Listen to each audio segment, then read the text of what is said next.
Signs of the end of the age.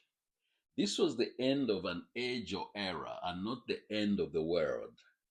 The disciples wanted to know when the end would come and what signs to look for in order to be fully prepared.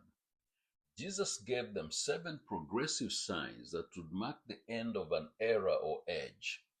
Like birth pangs, the signs would increase in intensity.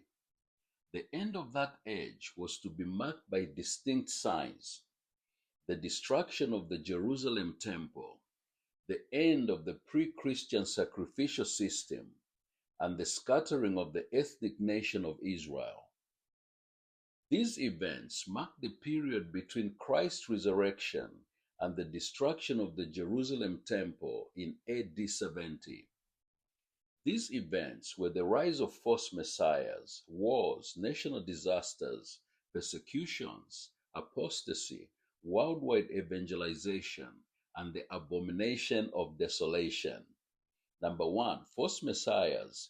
For many will come in my name, saying, I am the Christ, and will deceive many. Matthew chapter 24. Number 2, wars and rumors of war. And you will hear of wars and rumors of wars. See that you are not troubled, for all these things must come to pass, but the end is not yet. For nation will rise against nation, and kingdom against kingdom.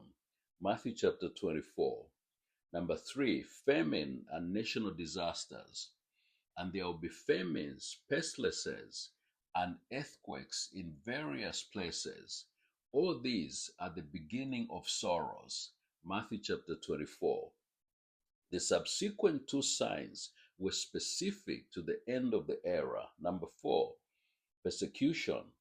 Then they will deliver you up to tribulation and kill you, and you'll be hated by all nations for my name's sake. Matthew chapter 24.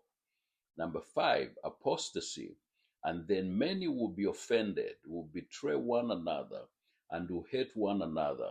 Then many false prophets will rise up and deceive many.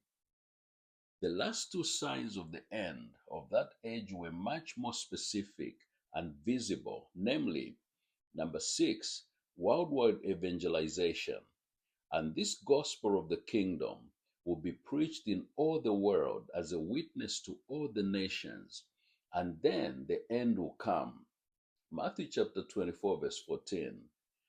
Was the gospel already preached to the whole world within this same generation Jesus talked about, and before the final destruction of the Jerusalem temple in AD 70?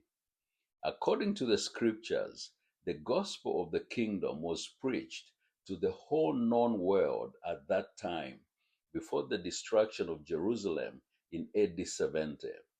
We have already established this fact in Colossians chapter 1, Romans chapter 1, Romans chapter 10, and Romans chapter 16. Number 7, the abomination of desolation. God bless.